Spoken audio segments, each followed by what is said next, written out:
Hello, and we would like to welcome you to another edition of the Living Strong Television Network broadcast, where I'm once again your guest speaker, Prophet Scotty Lee Johnson. On the behalf of the Whosoever Will Outreach Ministry, we're coming to you live each and every night at 8 o'clock p.m. to 8:30 p.m. Whosoever Will Outreach Ministry, Monday through Friday, and also on Sunday from 6 to 6:30 p.m. under the leadership of none other than Pastor Josie M. Bostick, along with Dr. Earl Bostick Sr., DMD. I'd like to say to each and every one of you that are watching Living Strong on today that I wish you a happy Father's Day, and I thank God for you being around to view this message and to watch the powerful word that is getting ready to take place right now. And this word is so very important. I want you to call a friend and call a neighbor and let them know that Living Strong is on. And when Living Strong is on, you can't go wrong when you live strong. Also, you know that the fastest 30 minutes in broadcast, it is coming your way right now. And the topic of this message today, I believe, is going to set every single man and every single father out there free that's watching this telecast. Happy Father's Day to you, and happy Father's Day to each and every one of you. Come on, clap your hand and tell God thank you. We're coming out of the book of John, chapter number 11, and we're going to look at a very powerful verse that's based upon what happened in the life of Jesus that moved him at such a time when nothing else could shake him, because there was so much that was taking place even in the midst of something based upon life and death. Each and every Father's Day, we deal with what's called the absence of fathers. And also we will deal with what's called the negligence of fathers. But in the midst of what we're having to deal with and what we're having to go through, there is a word that God has given for each and every father that is in this world today and that's watching Living Strong. And what he's trying to tell you is that there was something based upon the sacrifice of what it took to get from point A to point B. As I so often say, some people are in it only for the minute, but you've got to be in it to win it. So we're going to look in the book of John, chapter number 11, and we're going to look at verse number 35, which is a very powerful verse. And this is going to be our only focus verse, which declares Jesus will. Now, that's the scripture. That is John 11 and 35. Jesus wept. Now, we've got to look at the reason why did he weep? And for what reason was he crying? Because there was something that happened that had to move him. And if there's nothing in your life that can move you to tears, you've got to understand the tears of a dead man. So if I could use for a topic this Father's Day, I would like to talk about the tears of a dead man. Because it wasn't really Jesus that was crying, it was Lazarus that was crying. And what Jesus did was heard the cry of Lazarus because he loved Lazarus. But what they did not know was what Lazarus had to go through before he died and before Jesus cried. So in the midst of Jesus weeping, there was something on the inside of him that allowed him to know that there was no greater love than a love for a man to lay down his life for a friend.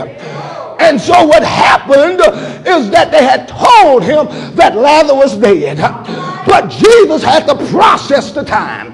And while he was processing the time, he had to step outside of himself and become the nature of man.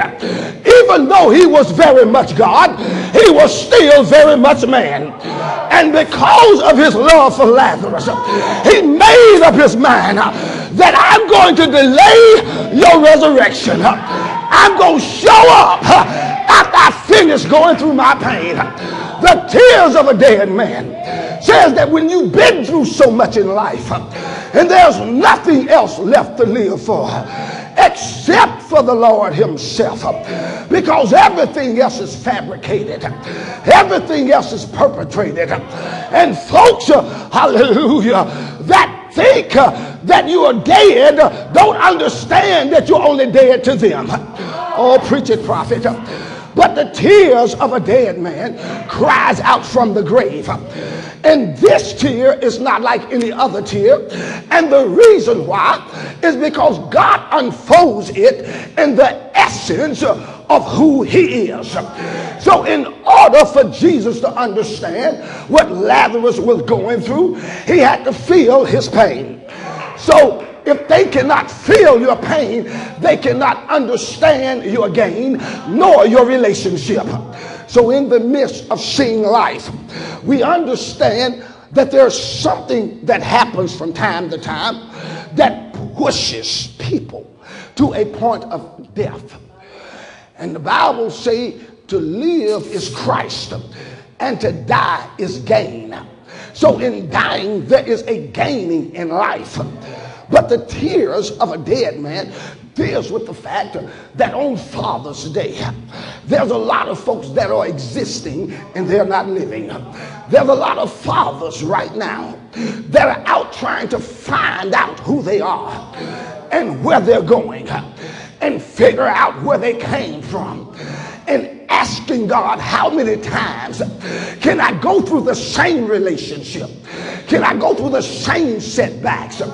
And how many times can I deal with the same old spirits that have tried to destroy me for the rest of my life? They're looking for the old Lazarus, but they don't know he's dead. But the new Lazarus is on the scene, and his name is Jesus Christ. He's about to resurrect the old Lazarus and give life to the new Lazarus. Oh, preach it, prophet. So I'll talk to y'all if y'all act like y'all want me to talk to you, but I don't think you'll want nothing. Oh, bless his name. I'll keep talking to y'all. So in the midst of this, the Father allows life to take its course. So when a man has been through so much pain and he's been rejected, and everything from his past that looked for him to be the same old way took him when he was old. When you was in that stage, they came and they robbed you. They came and they played you. They came and they took you for granted, because that was the old you, and that was the you that was alive.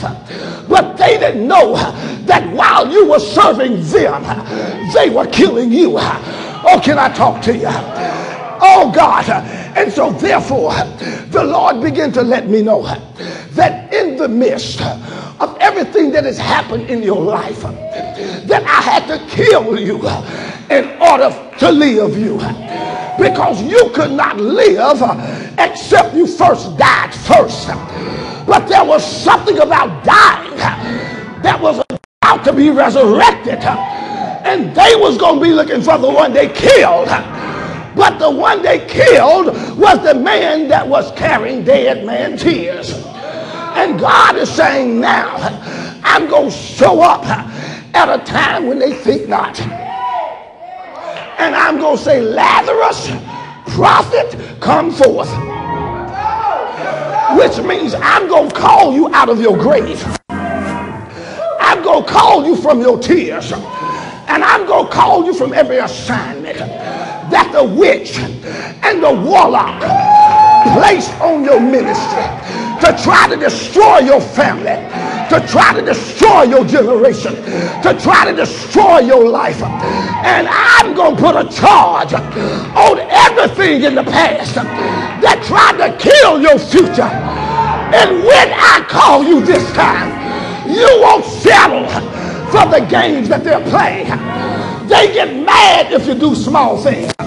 They didn't want you in my will. As long as you could preach to them, as long as you could prophesy to them, as long as you was dead to them while they was living, they couldn't see your tears. But they didn't know that I had a resurrection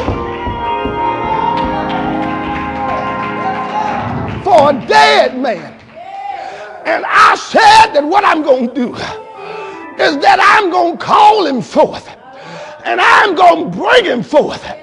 He said the enemy got nets spread all around, and they've taken the words of a dead man and they killed him in the streets. They cut out his heart and they threw it to the lions. The dogs came to church while they was in heat to visit a dead man. But God had another word. He said the same man you killed is the same man that gave you life. And he said the same one that you tried to take out is the same one I'm calling back.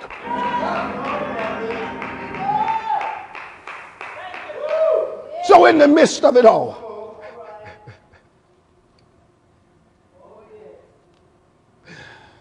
you'll see that I shouldn't have to say what I'm about to say. Flash.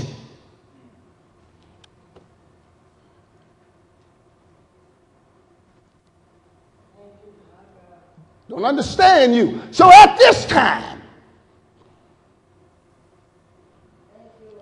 we must see the essence of what God is doing in the life of every individual. Because in the Garden of Gethsemane, I think we should turn there. But I don't have time. So we're going to talk about it. I'll tell you the story. When he was getting ready to go to his grave, he had to first go through his betrayal. He had to have someone with him that would betray his death. And that was called Judas.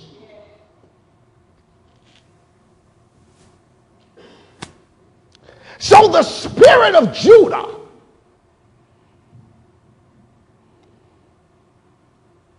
Judas, he comes in. His primary focus is to betray you with a kiss. He is going to love you to the desire of your defeat. And he's going to kiss you with the kiss of a lie. The tears of a dead man says that I love you enough to let you walk with me and kill me. But you don't understand that what you're about to do is make a big mistake. Because you were born for this reason. You was born to walk with me, Judas, and then die and go to hell.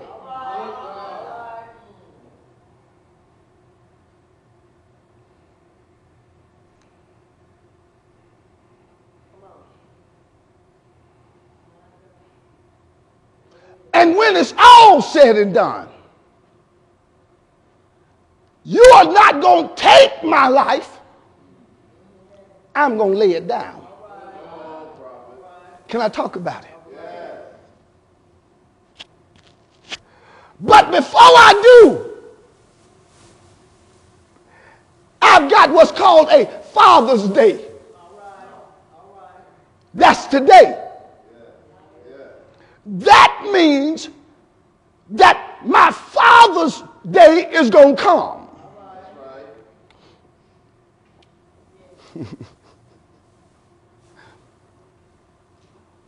And then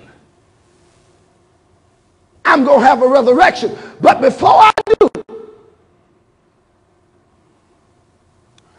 I'm going to get in the presence of my Father. And I'm going to pray like you ain't never prayed before.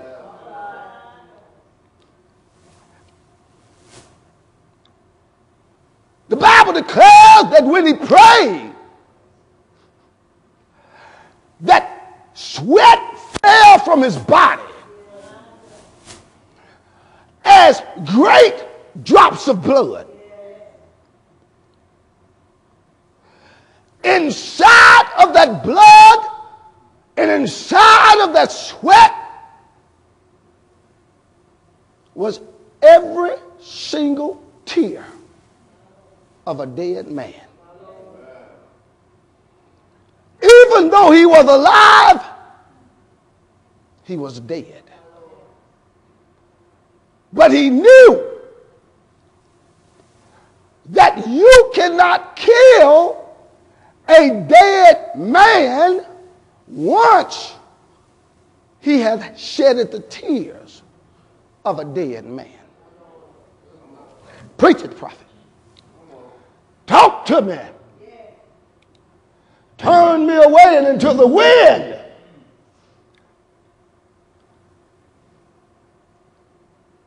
Because Jesus, after his prayer in the Garden of Gethsemane,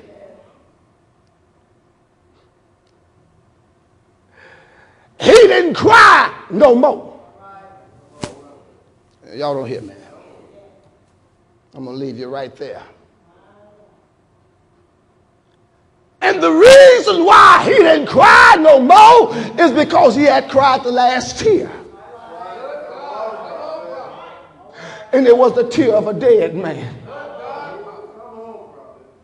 But his father was watching.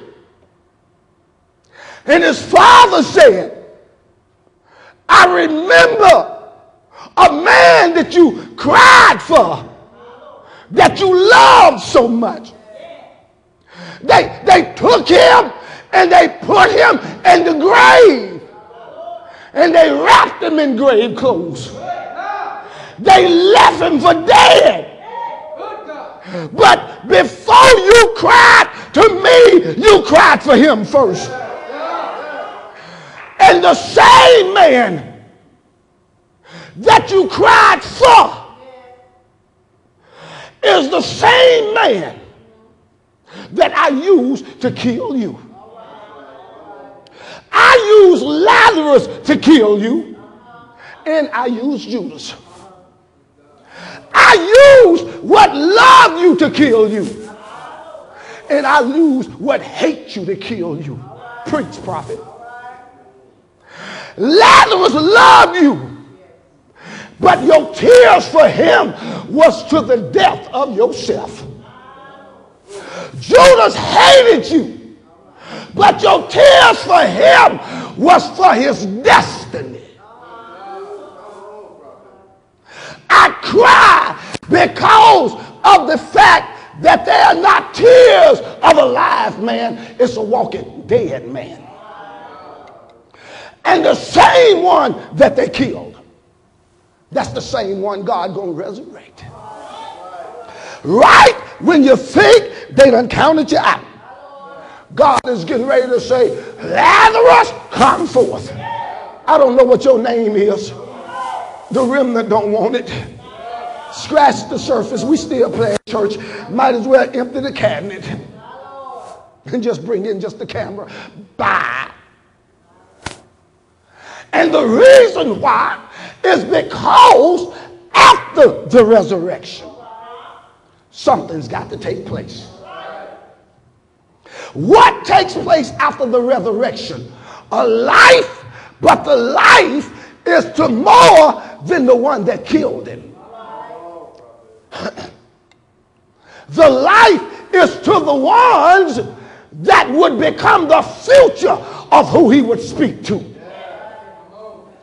The ones that killed him was only there temporary.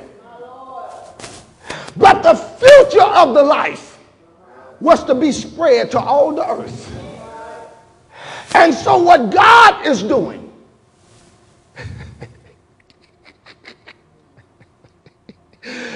things that he is taking,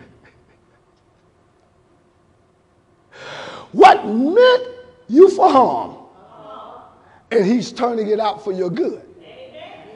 Now, when Jesus was in that Garden of Gethsemane, he said, Lord, if it be, y'all understand, thy will, what I want you to do is take this cup that I've got to go through and remove it from me. I know how he must have felt, because if I would have known now what I knew then, I wouldn't have let them kill me up to now. But he said, nonetheless, not my will, because there's something that is greater than I and what I desire, and it's yours, which means you are my Father. Let your will be done. But then he did something else. He decided to go to the disciples. He said, hey guys, wake up. Watch with me. Can you not pray with me for 1 hour?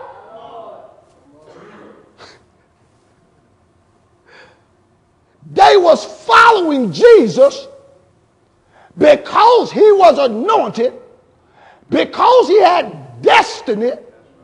The same man that went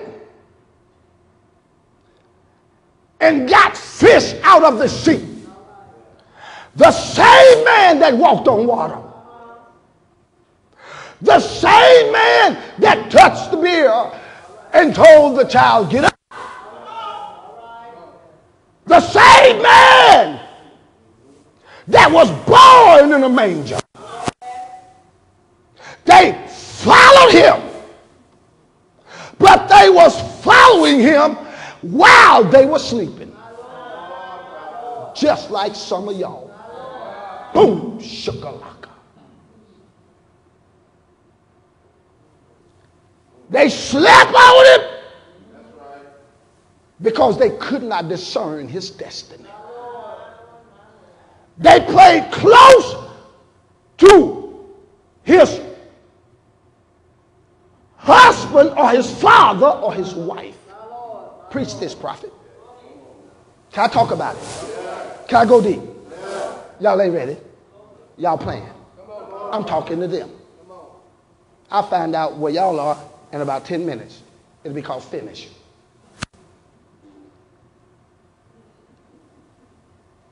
They got and they played close to his wife. Mm-hmm. Because they could not get to him, they started messing with Jesus' wife. Well, prophet, I didn't know Jesus had a wife. You crazy. You're his wife, the church, the bride of Christ. Wake up. Come out of that place. Come out of there. And then when they started playing with his church, his chosen, the one that he was married to Lazarus. Preach it. He was married to Abraham. He was married to Isaac. He was married to Rahab the harlot. He was married to Mary.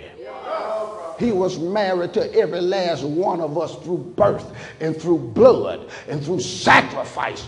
And when he hung his head and said, it is finished, he knew that then he looked towards heaven and he said, Lama, Lama, Sabachthani. In other words, Eloi, Eloi, Lama, Sabachthani, my Father, my God, why hast thou forsaken me? In other words, his last cry was back to his Father. Oh, yes, I know that's right. His last cry was on Father's Day. Can I preach it? But Father's Day had to come with a dark hour in which he had to hang from the 6th to the 9th hour. They hung him there after he had died, after he had cried, after they had lied, and after they had spied. They went to his past. They followed him there, but they did not care about his future. You got a whole lot of folks that are following you right now while you're on your way to your cross. God is trying to tell you that the tears of a dead man was when the son cried back to the Father. He said, Father, it is finished. This is your day. I'm going to give it up. I'm going to let it go. But when it's said and done, I'm going to commend my spirit into your hands. No man gave me life. I lay it down and I pick it up. But after this Father's Day, they ain't going to have to worry about the tears of a dead man, because you can't kill a dead man that's already walking in resurrection tears. The next set of tears you will see won't be because of pain, won't be because of rain. They gonna be because he said, Lazarus, Prophet, Arby, Kevin, Desmond, Alan, get up here. Kelly, Jonathan, oh, Wendell, come forth.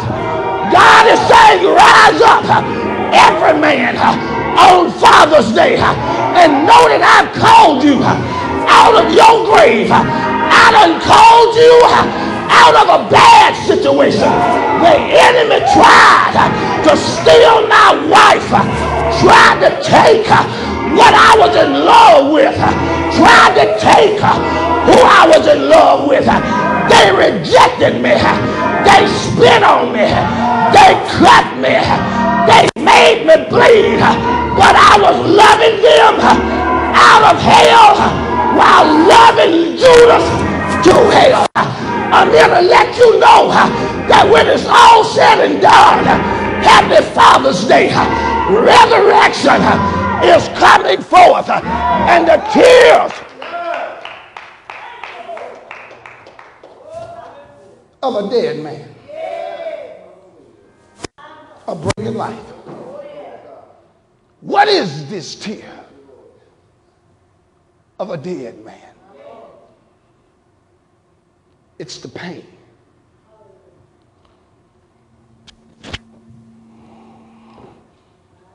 That you go through as an individual that causes a triggering in the response. God is able to show you all that you've had, all that he's done. When you go back and you look at the picture of your past, and you see all the people that once was, and you look at how God blessed them all through Jesus Christ coming through you. Come on around, eh? He releases for you the evidence of a new performance picture. That picture, thank God, ties you and unties you to life like you've never seen before. And what he does is that he breaks through and he releases on your behalf and on my behalf. Now listen to me. Whenever transformation takes place, there's also going to be transition. There's going to be resistance. And once the enemy thinks He got every father chosen by God. This husbandman, this bride of Christ, beat down by pride, beat down by ignorance, beat down by egotistical ideas, beat down by the fact that they hate you more the more anointed you get. And they think that they have you in grave clothes. They think they got you wrapped up because there's nothing left. You're in a casket. Even as a father, you're a walking dead man. No matter how big your ministry is, no matter how small it is, the tears of a dead man declares that the Lord is about to say something. But what he's going to do is call your name, nobody else's. And he's going to say two words: come forth. They can give the depiction of Lazarus hopping out the grave clothes. And they can give the depiction of Lazarus, and I imagine Lazarus coming through and hopping on up. And the Lord said, Lazarus, come forth.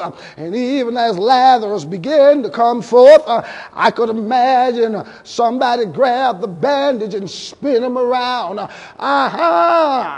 Lord, whatever it was, they had to unwrap Lazarus. Let me tell you something. If he said, Lazarus, come forth, they said, unloose him, untie him, let him go. It don't matter whether he was wrapped up inside of a steel vault. The whole vault would have had to move. You know good and well, the same ones that wrap you up in clothes, God going to show you that eventually they'll have to unwrap you. In other words, they won't unwrap you simply because they're unwrapping you. They're going to unwrap you because they were the ones that killed you. And what he's going to do is have them to unwrap you by looking at how he done resurrected you. They ain't going to touch you. They just going to see that what they thought they killed you with, they only gave you more power. And so now I want you to know that each and every time you log on to Living Strong, you're listening to one of the fastest, young, moving, growing, innovative television that's taking place. And many of you are saying, Prophet Johnson, keep up the good work. Give the testimonies. I hear the testimonies. And I'll tell you, I want you to know, I'm keeping your secrets, and we're not letting nobody know except God.